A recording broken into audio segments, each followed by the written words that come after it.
नमस्कार, आप देख रहे हैं विन 24 और मैं आपके साथ अभिषेक तिवारी। एट्रोसिटी एक्ट को लेकर अब बीजेपी सरकार घिरती नजर आ रही है। दरअसल केंद्र सरकार के द्वारा लाया गया SC/ST संशोधन बिल अब सरकार के गले की फांस बन गया है। हालात यह है कि अब बीजेपी नेता सार्वजनिक मंचों में जाने से बचते दिख रहे हैं। प्रदेश के नेताओं का बुरा हाल है, मतलब हर जगह सिर्फ इसी मुद्दे पर उनसे सवाल किया जा रहा है, फिर चाहे वह प्रेस कॉन्फ्रेंस हो या चुनावी बैठक या फिर किसी योजना का लोकार्पण।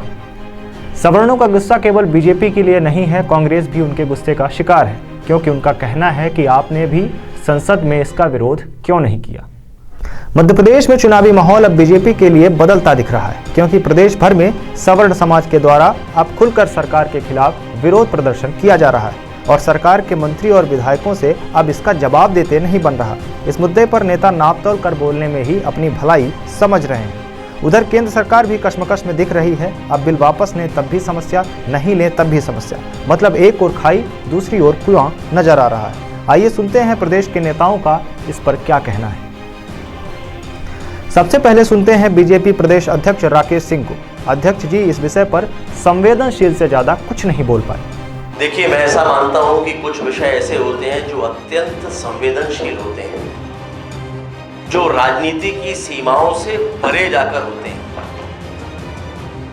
देश का एक नागरिक होने के नाते ये देश एक रहे, ये समाज एक रहे, इसके लिए देश के हर नागरिक की जिम्मेदारी है और उस जिम्मेदारी का निर्वहन हम सभी को करना चाहिए समाज और देश के व्यापक हितों के संदर्भ में। और इसीलिए मैं इतना ही कह सकता हूं कि ऐसे संवेदनशील विषयों पर मुझे, आपको और देश के हर व्यक्ति को उतनी ही संवेदनशीलता के साथ विचार करना चाहिए। अब सुनिए कांग्रेस नेता और पूर्व मुख्यमंत्री दिग्विजय सिंह को। ऐसा है, हमने इस बात को कभी इशू नहीं बनाया, भाजपा ने तो इशू बनाया। हर चुनाव में आप लोगों के बीच में कान में भी कह गए कि हम पूरे देश में सरकार बनते ही अत्याचार, अनुजाति जनजाति अत्याचार अधिनियम समाप्त कर देंगे। कहा कि नहीं कहा, खुले में भी कहा। और दूसरी तरफ शिवराज सिंह मामा जी कहते हैं कोई माल का लाल नहीं है जो आरक्षण समाप्त कर सके। ये दोहरा चरित्र भाजपा का हो सकता है, कांग्रेस का नहीं हो सकता।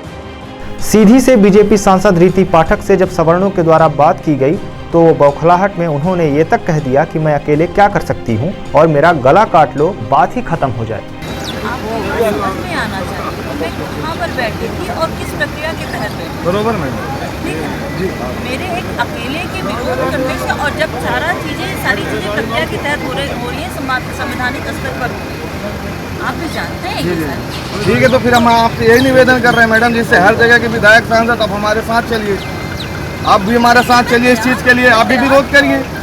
हैं, हम कहते हैं आप जिस जगह पे बैठी हमारे सेवा करने के लिए बैठी हैं, यदि आप हमारी सेवा ही नहीं कर पा रही हैं तो काहे का पद है मैडम? भैया मैं क्यों काटूँ? Please madam, please madam.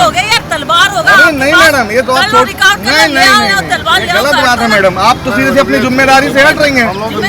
Sir काटना, गलत काटना कहाँ की बात है? आपको शोभा नहीं देता मैडम, ये आपको शोभा नहीं देता, आपको शोभा नहीं देता। गलत काटना, सर काटना, आप लोग मानसिकता से मैडम, आपको बताया मैडम, आपके अंदर नहीं है तो भैया राजन भैया, ये कौन बात है कि हम गला काट ले या कर दे? ये भैया सोहा ये थे सांसद के मुंह में यार। हमें संतुष्ट करिए। रीवा से बीजेपी सांसद जनार्दन मिश्रा भी बैठकर इस विषय में चर्चा करने की बात कह रहे हैं। हालांकि सवर्णों का कहना है कि जब संसद में बिल लाया जा रहा था तब आपने चर्चा क्यों नहीं किया। मैं इस बारे में अभी ये अपने नौजवान साथी आए थे, मैंने उनसे कहा है कि बैठिए, उसमें समाजशास्त्र, समाज के बारे में जानने वाले लोग हों, वकील लोग हों, नौजवान भी बैठें, मैं भी बैठूं और कोई न कोई एक रास्ता निकाला जाए जिसमें जो सवर्णों के मन में आशंका है, डर है, उस डर को कैसे दूर किया जाए। जो इतनी बात हमने उनसे वादा किया है और उसका जो निर्णय उनके साथ बैठूंगा। मैं आरक्षण के पक्ष में हूँ। SC/ST एक्ट में जो एक डर की भावना हुई है, उसको डर को कैसे दूर किया जाए उसके रास्ते के पक्ष में। कल सवर्णों के द्वारा देश भर में बंद का ऐलान किया गया है। रीवा सहित प्रदेश के 8 जिलों में धारा 144 लगा दी गई। अब देखना यह है कि सरकार अब इस मुद्दे पर क्या सोचती है, क्योंकि चुनावी साल में सरकार के लिए इस तरह का विरोध का सामना करना खतरे से खाली नहीं है। आगे की अपडेट्स के लिए बने रहें विन टाइम्स के साथ। धन्यवाद।